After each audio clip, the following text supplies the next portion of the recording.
কাছে এবং দূরে যারা অনলাইন ভিডিও ক্লাস দেখছেন সকলকে আন্তরিক শুভেচ্ছা ও অভিনন্দন। আজকে অ্যাসাইনমেন্ট নিয়ে আলোচনা। এইচএসসি পরীক্ষা 2022 ফিনান্স ব্যাংকিং ও ইন্স্যুরেন্স বিষয়ের পঞ্চম অ্যাসাইনমেন্ট। তো পঞ্চম অ্যাসাইনমেন্টে যে বিষয়বস্তু ছিল সেটি হলো কি অর্থায়নের সূচনা অধ্যায় থেকে একটি অ্যাসাইনমেন্ট। তো অ্যাসাইনমেন্টের যে বিষয়বস্তুগুলো রয়েছে বা নির্দেশিকা রয়েছে সেই বিষয়গুলো নিয়ে আমি আলোচনা করব। প্রথম হচ্ছে যৌথ মূলধনী কোম্পানির অর্থায়ন বা অর্থায়নের ধারণা।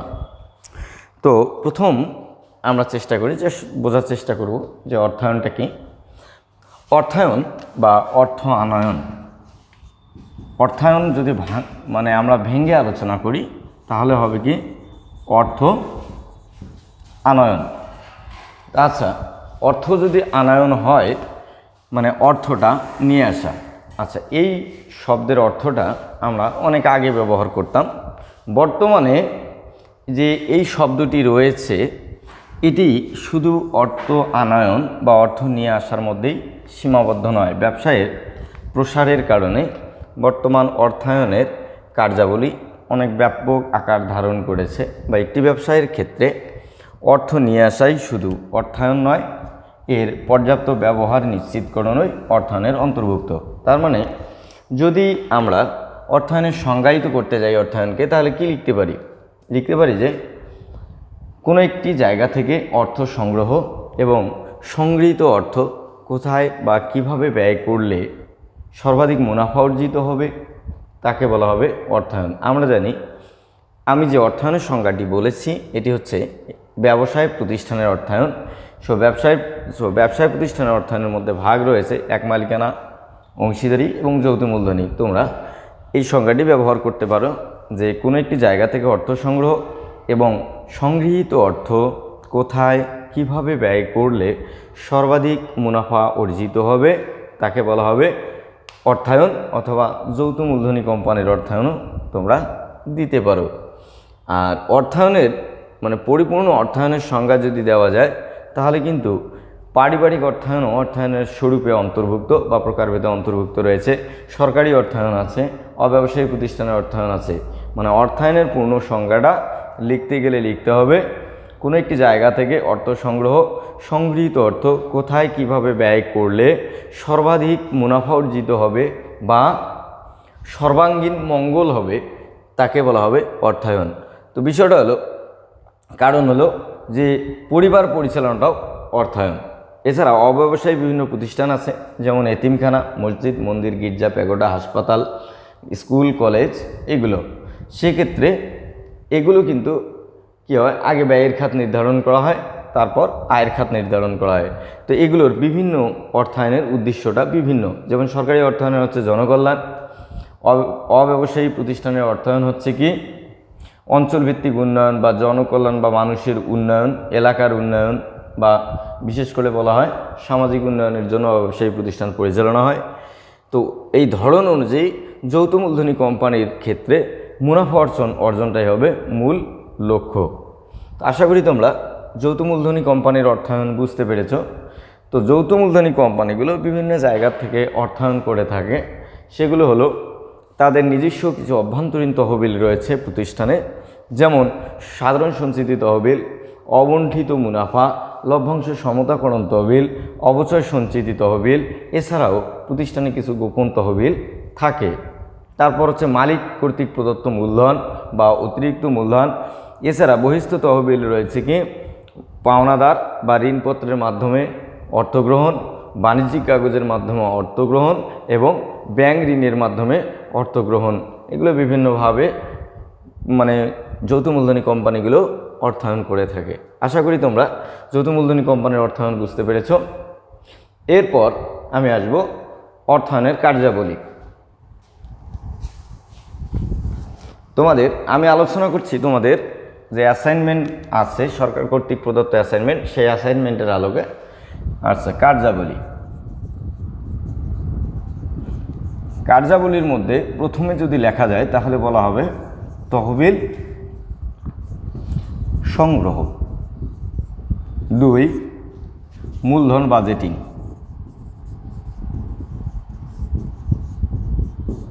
তহবিল সংগ্রহ, মূলধন বাজেটিং।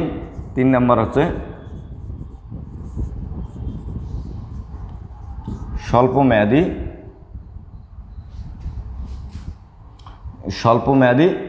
সম্পদ ব্যবস্থাপনা।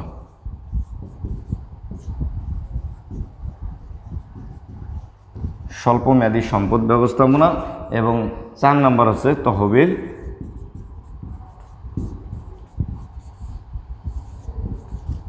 তহবিল বন্টন। আচ্ছা, প্রাথমিক যুগে বা ব্যবসায়ের শুরুর দিকে অর্থায়ন বলতে বলেছিলাম যে অর্থ সংগ্রহকে বোঝানো হতো, কিন্তু বর্তমানে অর্থায়নের কার্যাবলী তহবিল সংগ্রহ, মূলধন বাজেটিং, স্বল্পমেয়াদী সম্পদ ব্যবস্থাপনা এবং তহবিল বন্টন পর্যন্ত সীমাবদ্ধ রয়েছে। তো প্রথম আসছে তহবিল সংগ্রহ।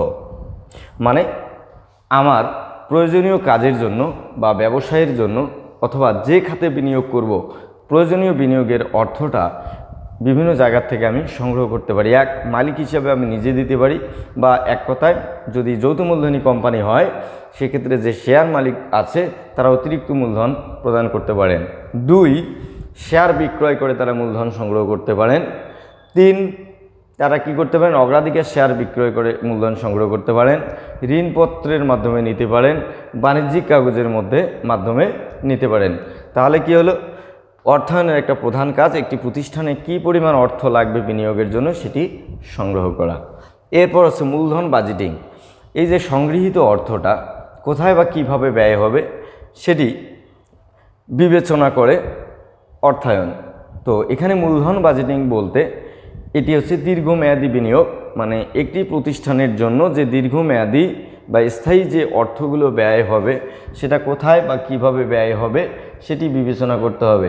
যেমন একটি যৌথ মূলধনী কোম্পানির জন্য যদি একটি বড় ধরনের যন্ত্রপাতি ক্রয় করা হয় সেক্ষেত্রে যন্ত্রপাতির আয়ুষ্কাল কীরকম হবে, তা দ্বারা কী পরিমাণে উৎপাদন হবে বা কী পরিমাণে লাভ হবে, বা কোন ধরনের যন্ত্রপাতি কিনলে প্রতিষ্ঠানের উৎপাদন বৃদ্ধি হবে, যাবতীয় বিষয়গুলো বিবেচনা করা হয়। আবার যদি এমনটি হয় যে পরিমাণ অর্থ বিনিয়োগ করা হচ্ছে দেখা যায় তার আগেই ওই মেশিনটি অকেজো হয়ে যায়, তাহলে সেক্ষেত্রে মূলধন বাজেটিং সিদ্ধান্ত ভুল থাকবে। তার মানে হচ্ছে কি, যে দীর্ঘমেয়াদী যে কোনো জায়গায় খরচ করা হবে বা বিনিয়োগ করা হবে, এই বিনিয়োগটা কিভাবে করা হবে, কত সময়ের জন্য করা হবে, কতদিনের মধ্যে অর্থ উঠে আসবে, যাবতীয় বিষয়গুলো বিচার বিশ্লেষণ করে একটা সিদ্ধান্ত গ্রহণ, এক কথায় মূল্যায়ন প্রক্রিয়া কোনটা ভালো হবে বিচার বিশ্লেষণ করে এই মূল্যায়নটাকে বলা হয় মূলধন বাজেটিং। এরপর হচ্ছে স্বল্পমেয়াদী সম্পদ ব্যবস্থাপনা। একটি প্রতিষ্ঠানে কি পরিমাণ স্বল্পমেয়াদী সম্পদ থাকবে, নগদ অর্থ, প্রাপ্য বিল বা অন্যান্য যে বিলগুলো রয়েছে, বাণিজ্যিক কাগজ বা ব্যাংক জমা, এই যাবতীয় বিষয়গুলো কি পরিমাণে থাকবে সেটি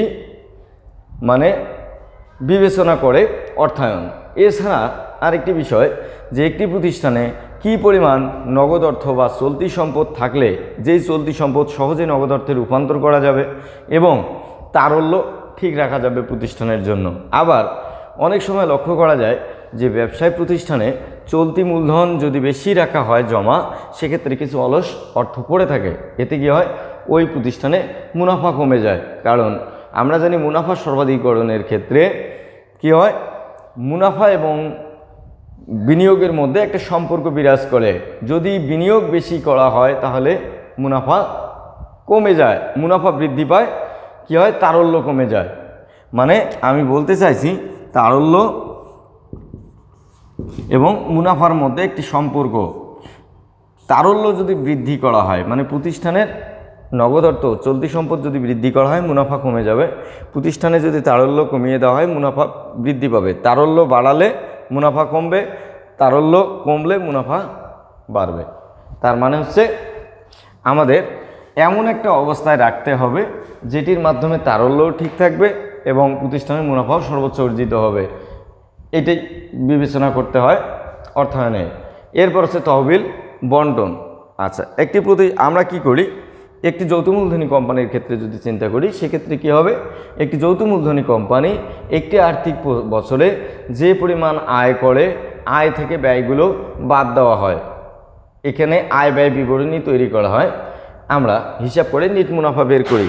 তো এই যে নিট মুনাফা বা লভ্যাংশ, এটা সাধারণত কী হয়, প্রতিষ্ঠানের শেয়ার হোল্ডার বা শেয়ার মালিকদের মধ্যে বিতরণ করা হয়। প্রথমে কি করা হয়, পরিশোধ করা হয় পাওনাদার বা ঋণপত্র যারা রয়েছে তাদেরকে, এরপর অগ্রাধিকার শেয়ার রয়েছে তাদের, তারপর কি সাধারণ শেয়ার রয়েছে, এছাড়া আরও বিভিন্ন ধরনের শেয়ার রয়েছে যেগুলো সাধারণত পরিচালকের শেয়ার অনেকগুলো রয়েছে। তো বিষয়টা হলো কি, তহবিল যখন বন্টন করা হবে প্রথমে পাবে কারা, পাওনাদার পক্ষ, এরপর পায় অগ্রাধিকার শেয়ার, তারপর সাধারণ শেয়ার পায়, তারপর অন্যান্য যারা পক্ষ জড়িত থাকেন।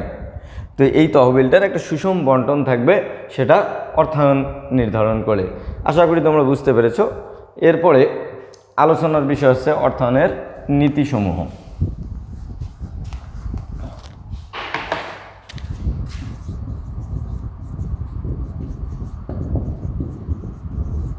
অর্থায়নের নীতি: 1,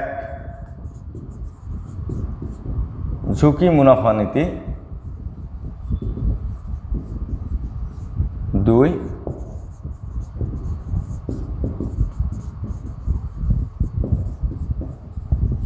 তারল্য মুনাফা নীতি। এবং 3 হচ্ছে পোর্টফোলিও বা বৈচিত্র্য উন্নয়ন নীতি।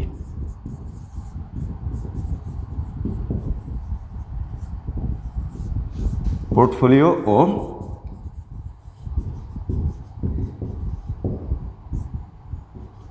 বৈচিত্র্যায়নের নীতি। তাহলে দেখো যে অর্থায়নের নীতির মধ্যে 3টি রয়েছে, একটি হচ্ছে ঝুঁকি ও মুনাফা নীতি, একটি হচ্ছে তারল্য মুনাফা নীতি, পোর্টফোলিও বৈচিত্র্যায়নের নীতি। তো অর্থায়ন কার্যক্রমে যে নীতিগুলোর মধ্যে ঝুঁকি ও মুনাফা নীতি। আচ্ছা, ঝুঁকি ও মুনাফা নীতি কি? ঝুঁকি কি? সাধারণত আমরা অনিশ্চয়তা থেকে জানি যে ঝুঁকির সৃষ্টি হয়, কোনো কিছু ঘটে যাওয়ার সম্ভাবনাকেই বলা হয় অনিশ্চয়তা। কোনো কিছু ঘটে যাওয়ার সম্ভাবনাকেই বলা হয় অনিশ্চয়তা। আর অনিশ্চয়তার যে অংশ আর্থিকভাবে পরিমাপ করা যায় তাকে বলা হয় ঝুঁকি। তাহলে ঝুঁকি ও মুনাফা নীতি কি? আমরা জানি নো রিস্ক নো গেইন, মোর রিস্ক মোর গেইন। মানে হচ্ছে কি, মানে আমরা যদি ঝুঁকি কম নেই, মুনাফা কম, ঝুঁকি বেশি হলে মুনাফা বেশি। আমরা একটি সহজ উদাহরণ দেব। একজন ব্যক্তি সরকারি বন্ড যদি ক্রয় করে, মনে করি সরকারি বন্ডের ক্ষেত্রে সুদের হার 10%। আচ্ছা, কর্পোরেট বন্ড বলতে কোম্পানি যে বন্ড ইস্যু করে তাকে বলা হয় কর্পোরেট বন্ড। তো এই কর্পোরেট বন্ডে বিনিয়োগ করলে 15% মুনাফা পাবে। আচ্ছা, এখন বিষয়টা হলো যে সরকারি বন্ডে যখন বিনিয়োগ করবে তখন সে 10% মুনাফা পাবে। মানে কি, একটা নির্দিষ্ট হারে সে মুনাফা পেতে থাকবে, এতে তার কোনো ঝুঁকি নাই। এটাকে বলা হয় ঝুঁকিমুক্ত আয়ের হার, ঝুঁকিমুক্ত আয়ের হার। আচ্ছা, এটা হলো কি ঝুঁকিযুক্ত বা ঝুঁকি আছে। তার মানে সে সরকারি বন্ডে মুনাফা কম, ঝুঁকি কম। আর এটা হচ্ছে কর্পোরেট বন্ডে ঝুঁকি বেশি, 15%। তাহলে দুটোর মধ্যে পার্থক্য কি? ওটা একটা নির্দিষ্ট আয়ের হার, আর এতে নির্দিষ্ট না, 15% আছে। মানে বেশি লাভের আশায় যদি বিনিয়োগ করে এক্ষেত্রে কিন্তু ক্ষতি হয়ে যাওয়ার সম্ভাবনা রয়েছে, এখানে নাই। তাহলে কি দাঁড়ালো, যে অনেকেই কি করে, সরকারি বন্ডে বিনিয়োগ না করে বেশি লাভের আশায় 15% বা কর্পোরেট বন্ডে বিনিয়োগ করে দিবে। তাহলে কি দাঁড়ালো, এই ঝুঁকির থেকে এই ঝুঁকির হারটা কত বেশি? 15 - 10, 5%। এই 5%কে বলা হয় ঝুঁকি প্রিমিয়াম। 5%কে বলা হয় ঝুঁকি প্রিমিয়াম। এটা হচ্ছে ঝুঁকি ও মুনাফা নীতি। এরপর হচ্ছে তারল্য মুনাফা নীতিতে আসি। তারল্য হচ্ছে পাওনাদারের অর্থ পরিশোধ ক্ষমতা। এক কথায় চলতি কার্যাবলী পরিচালনার জন্য যে পরিমাণ অর্থ জমা রাখা হয় প্রতিষ্ঠানে তাকে বলা হয় তারল্য। অন্যদিকে মুনাফা কি? অর্থ বিনিয়োগের ফলে আসলের যে অতিরিক্ত অর্থ পাওয়া যায় তাই হচ্ছে মুনাফা।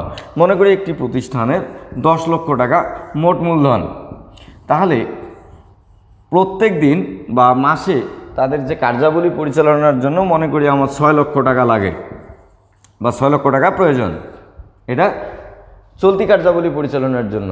তাহলে প্রতিষ্ঠানকে 6,000 টাকা রাখতে হবে। এইটা হচ্ছে এটা হচ্ছে তারল্য। আর বাকি 4 লক্ষ টাকা প্রতিষ্ঠান বিনিয়োগ করতে পারে। আচ্ছা, এখন লক্ষ্য করার বিষয় হলো 6 লক্ষ টাকা জমা রাখা প্রয়োজন। প্রতিষ্ঠান যদি বেশি জমা রাখে তাহলে অলস মানি পড়ে থাকবে, আবার যদি বেশি বিনিয়োগ করে তাহলে দায় পরিশোধের ক্ষমতা কমে যাবে, চলতি কার্য পরিচালনায় ব্যাঘাত ঘটবে। তাই প্রতিষ্ঠান কি করে, এমন পরিমাণ অর্থ জমা রাখে যেন চলতি কার্যাবলীগুলো সমাধান করা যায়, অন্যদিকে বিনিয়োগেও সর্বোচ্চ মুনাফা পাওয়া যায়। এটাকেই মূলত বলা হয় তারল্য মুনাফা নীতি। এরপর হচ্ছে পোর্টফোলিও ও বৈচিত্র্যায়নের নীতি। আচ্ছা, আমরা জানি যে অনেক ব্যবসায়ে সবসময় সমান পরিমাণ মুনাফা পাওয়া যায় না, একটা ঝুঁকি বিরাজ করে।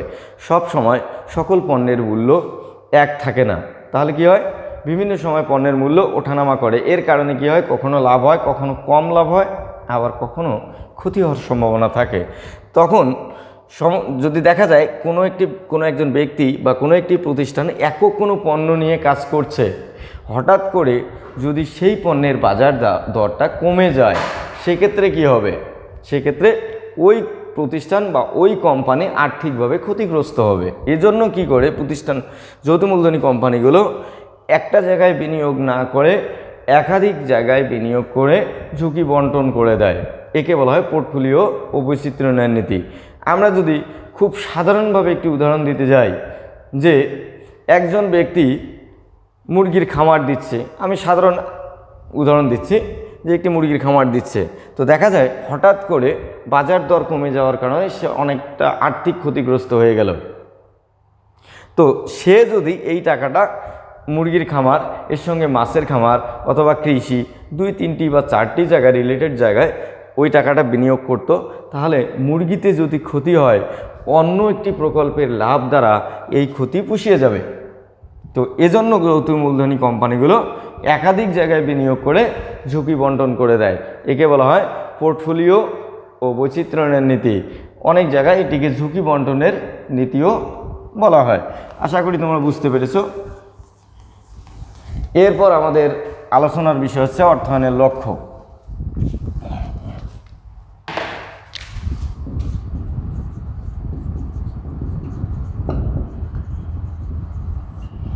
অর্থায়নের লক্ষ্য, যৌথ মূলধনী কোম্পানির অর্থায়নের লক্ষ্য একটা হচ্ছে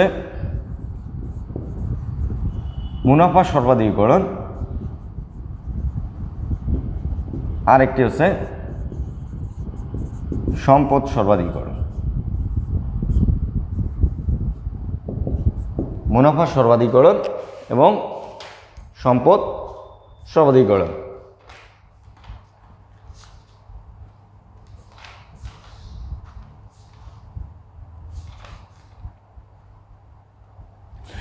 আচ্ছা, মুনাফা সর্বাধিকরণ কি?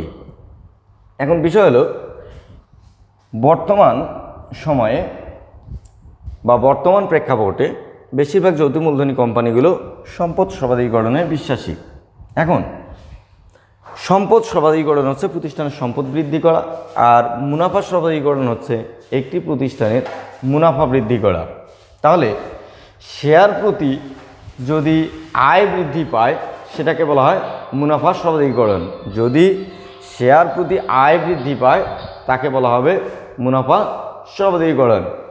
তো আমরা একটি উদাহরণ দেখি, যে একজন ব্যক্তি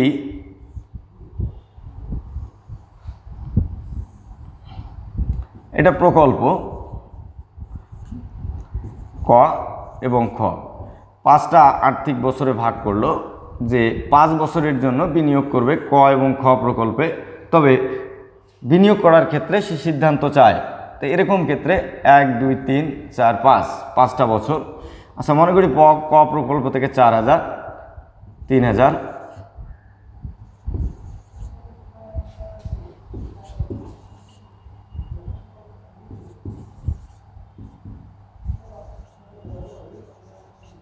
1,500।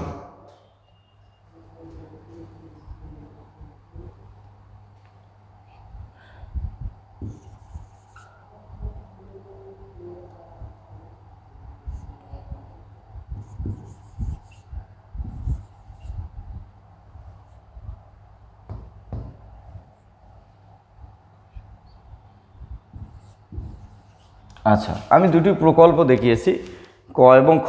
একজন ব্যক্তি করতে চায় বিনিয়োগ, আসলে মুনাফা শব্দীকরণ অনুযায়ী কোনটিতে সে চুজ করবে বা কোনটি সে বেছে নিবে। দেখা যাচ্ছে প্রথম প্রকল্পে প্রথম বছর 4,000 টাকা, দ্বিতীয় প্রকল্পে হচ্ছে 3,000, 6,000, 2,000 এভাবে টাকাগুলো দেওয়া আছে। তাহলে আমরা লক্ষ্য করি যে প্রথম প্রকল্প অনুযায়ী মোট সে কত টাকা পায়, 10, 12, 13,500, এটা হচ্ছে ক প্রকল্প। আর এখানে পায় 5, 9, 5, 14, 16,000। আচ্ছা, প্রথম প্রকল্পে কি হয়, 13,500, দ্বিতীয় প্রকল্পে 16,000। মুনাফা শব্দীকরণ অনুযায়ী লক্ষ্য করার বিষয় হলো এখানে কিন্তু প্রথম প্রকল্পগুলোতে টাকা বেশি এসেছে, শেষ প্রকল্পে কম এসেছে।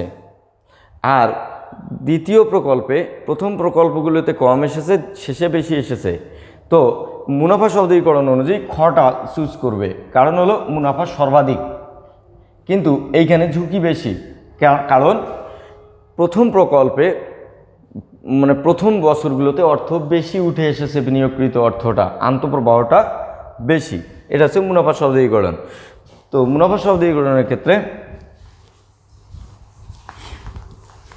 একটি বিষয় যে আমরা কিভাবে মুনাফা শব্দীকরণ বের করতে পারি, মুনাফা মানে শেয়ার প্রতি মুনাফা বা শেয়ার প্রতি আয় বের করতে পারি। শেয়ার প্রতি আয় সমান কর পরবর্তী নিট আয় ভাগ শেয়ার সংখ্যা। কর পরবর্তী নিট আয় ভাগ শেয়ার সংখ্যা। আমরা এভাবে শেয়ার প্রতি আয় বের করতে পারি মুনাফা শব্দীকরণে। আর মুনাফা শব্দীকরণের কিছু বৈশিষ্ট্য রয়েছে, যেমন অর্থের সময় মূল্য বিবেচনা করে না, নগদ প্রবাহ বিবেচনা করে না, ঝুঁকি বিবেচনা করা হয় না। মানে অর্থের সময় মূল্য বিবেচনা করে, সময় যতই লাগুক মুনাফা সর্বাধিক আসলে সেই প্রকল্প মানে বেছে নেওয়া হয়। নগদ প্রবাহ কত করে আসলো বিষয় না, মুনাফা সর্বাধিকরণ আসলেই বা মুনাফা বেশি আসলেই সেটি গ্রহণযোগ্য। ঝুঁকি বিবেচনা করা হয় না, মানে ঝুঁকি যত বেশি হোক না কেন মুনাফা তত বেশি আসবে, এই নীতি অনুসরণ করা হয়। এরপর আসবো আমি সম্পদ সর্বাধিকরণে। সম্পদ সর্বাধিকরণ হচ্ছে যে একটি প্রতিষ্ঠানের শেয়ার সংখ্যা বৃদ্ধিপূর্বক শেয়ারের মোট মূল্য বৃদ্ধি। একটি কোম্পানির শেয়ার সংখ্যা বৃদ্ধিপূর্বক শেয়ারের মোট মূল্য বৃদ্ধিকে বলা হয় সম্পদ সর্বাধিকরণ। তাহলে আমরা কি লিখতে পারি, সম্পদ সমান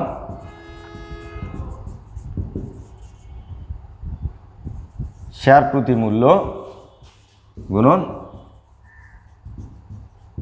সাধারণ শেয়ার সংখ্যা উল্লেখ করলে ভালো হয়, সাধারণ শেয়ার সংখ্যা।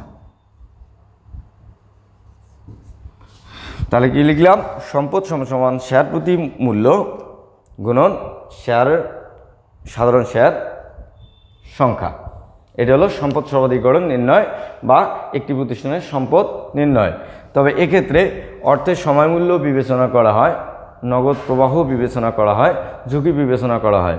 কারণ অর্থের সময় মূল্য অনুযায়ী যে আন্তঃপ্রবাহ ঘটবে, আন্তঃপ্রবাহের বর্তমান মূল্য বিনিয়োগকৃত অর্থের সঙ্গে তুলনা করা হয়। সেটি যদি কম হয়, মানে আন্তঃপ্রবাহের বর্তমান মূল্য যদি কম হয় তাহলে প্রকল্প গ্রহণ করা উচিত নয়, এবং আন্তঃপ্রবাহ যদি বেশি হয় সেটি গ্রহণ করা উচিত।